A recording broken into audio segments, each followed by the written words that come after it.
Too good to be true. How about you? How's your con going? Oh, it's going fantastic. Fantastic. I'm having a great time. I've asked this of everyone so far. I love the process of main themes versus underscore for a show and the process of writing them.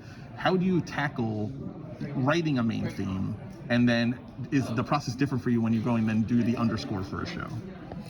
Well, yeah, it's vastly different. Only, first off, there's generally not a picture there.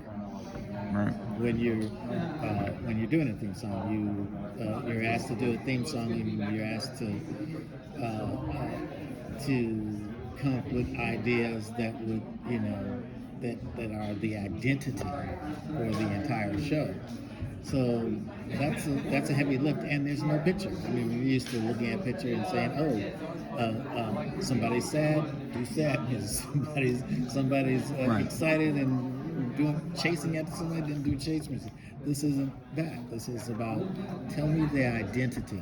Tell me who you are as a human being with my music. Right. That's a relatively heavy lift, and it's the most scrutinized piece of music. Yeah. That you're ever going to write. It becomes synonymous with the show. I mean, if it's done right, it becomes what people think of with the show. Yes, exactly.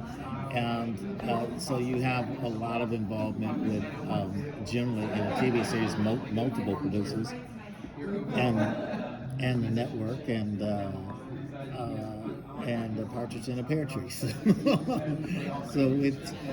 it's an exciting process, and it's anybody that gets a chance to do the theme song is thankful to be there doing it. How much of that is you sitting down with the creator or the showrunner? How much input do you need from them before you can go and sit at the piano or however you write, before you could start working on those themes and those ideas and telling who they are for the show? Oh, it's an immense amount of information. I have, for myself, I get tons of questions. I'm asking over and over all kinds of questions about what were they thinking, where are they coming from, what does it mean to them. If you had the Steven Spielberg budget and there was literally no bottom to this pit, what piece of music would you take if you could have anyone that you ever want? Is there any piece of music that actually says what you're talking about doing? And many people who haven't been asked that question realize that they don't know the answer to that question, and which is good because it means they want something else. They want something different. They want something that they haven't heard, and something that feels like it's only attached to them and nothing else. So, and that's always a good thing in my opinion. But I pepper them with way more questions than they're ever going to ask me, right. and at the same time I actually care about their answers. I actually care about where they come from, because the way I see it is, with music, we're at the back end of the process in most cases, unless it's a musical.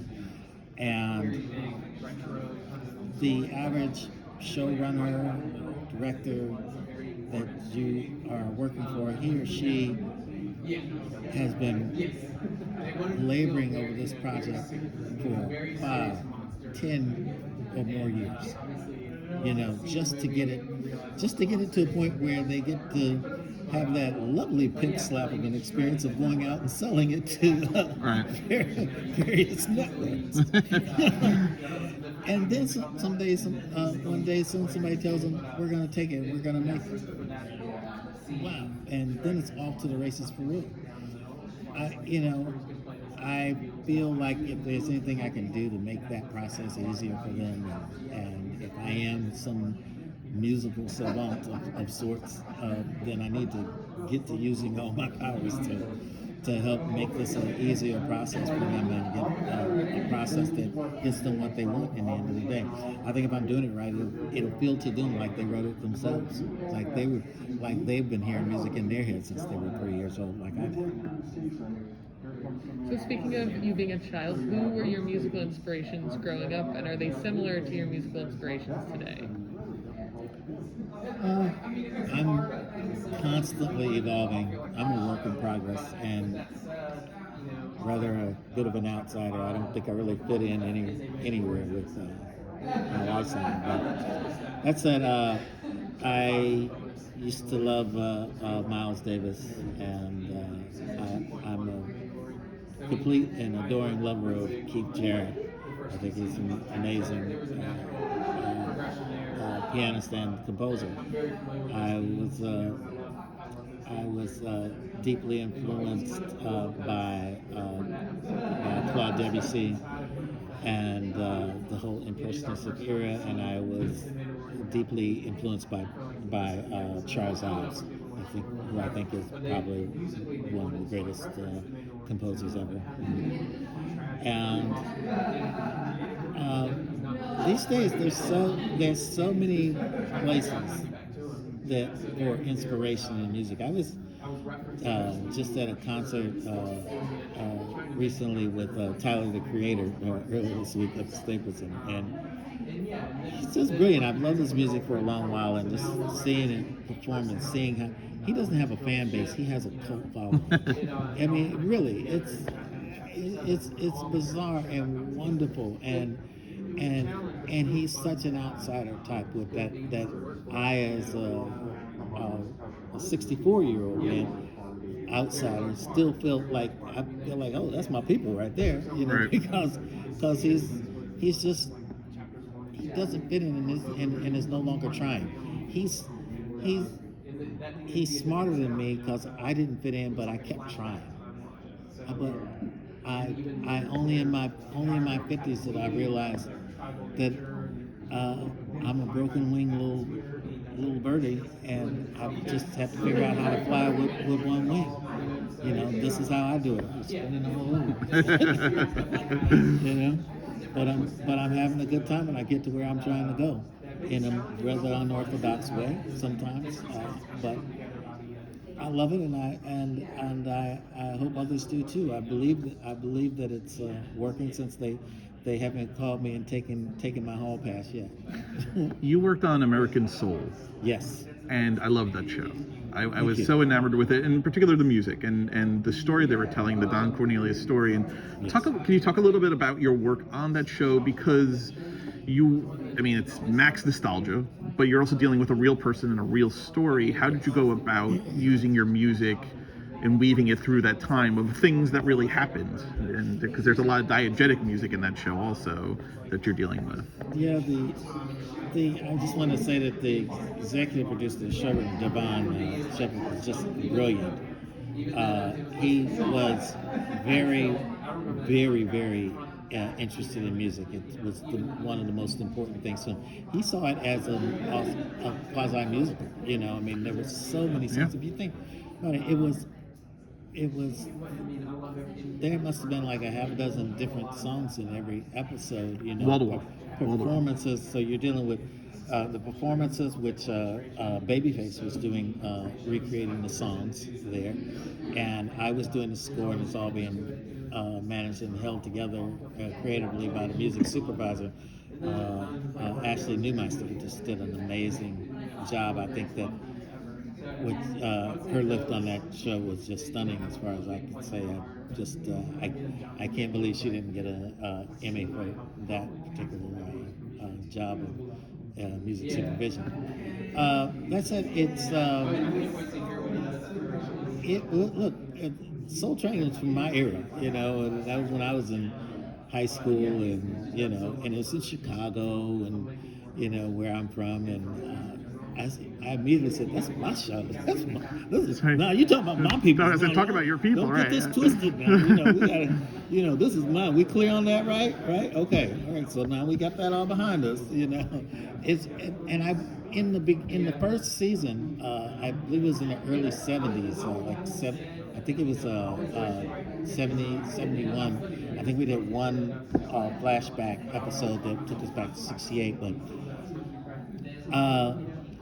they were in Chicago at this time, in the beginning years. And one of the things that I wanted to do, that lending a little authenticity to it, is I only hired Chicago musicians. I was doing everything that I could to have a Chicago musician. If I had to ship music to them and have them put their part on and send it back, but to give it a certain sort of vibe and a certain sort of energy. And there's also just this. They were so excited because, again, just like me, they said, "This is our show." So James, our show. You know, this was on a little station in Chicago that really you needed that. Remember that UHF circle.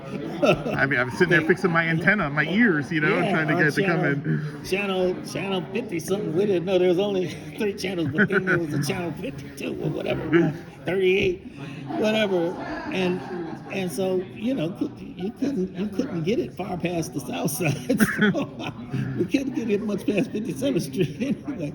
So it was a very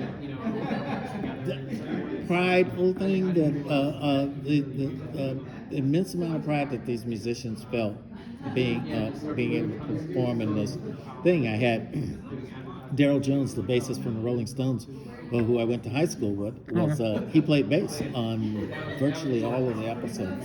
That's amazing. Yeah, fabulous, brilliant player. And so we had a lot of guys like that and everybody in half of our sessions would be with us all telling stories about back in the day, and you know my cousin Pookie danced on Soul Train. And we were just trying to do something to bring out the beauty of that story. I mean, so that the score sounded a little bit like it was from this period, and at the same time it had to have a scory component that felt real and special. Right.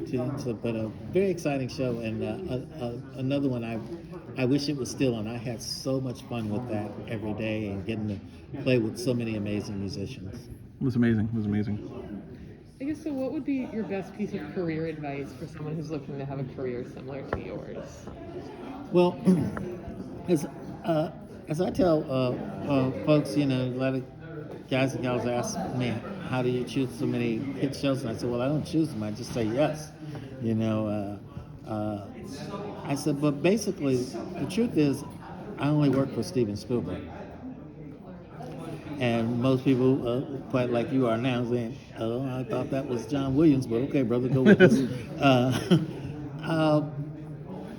And what I mean by that is because the hardest thing you will find isn't getting the job, it's keeping the job and having somebody come back to you. And for me, when my head writer comes in the room, my director walks in the room, my producer walks in the room, I see Steven Spielberg and I act accordingly. There's no difference in my mind. I'm going to give you everything that you ever thought you wanted, and I'm not going to make you feel bad for asking. If Steven Spielberg called you, walked in the room at midnight and told you, "Well, guys, it's going to be a late night. We're going to be up here all night," it wouldn't be certain that you would remember to call your spouse to say, "I'm not going to be home." You would be like, "Yeah, dude, what do you need? What do you need, Steven? What are we going to do? When do you need it? How much more? How high can I jump?" Well, call me crazy, but I think every single one of my producers deserves that. Everyone. From the beginning, when they just got out of film school and they decided to call me to do their thing, they deserve that. They deserve that. I didn't call them, they called me. They're signing my check. They're the ones that fought and scrapped so hard about this project that's been in their soul for however long it took to get out. And for me to give them any less than that is just wrong. And it turns out that, I don't know, people I work for tend to like that. And so they call me back. So only work for Steven Spielberg. That's my advice. I love it. I think we're out of time, but thank you so much. I appreciate it. Thank you. I really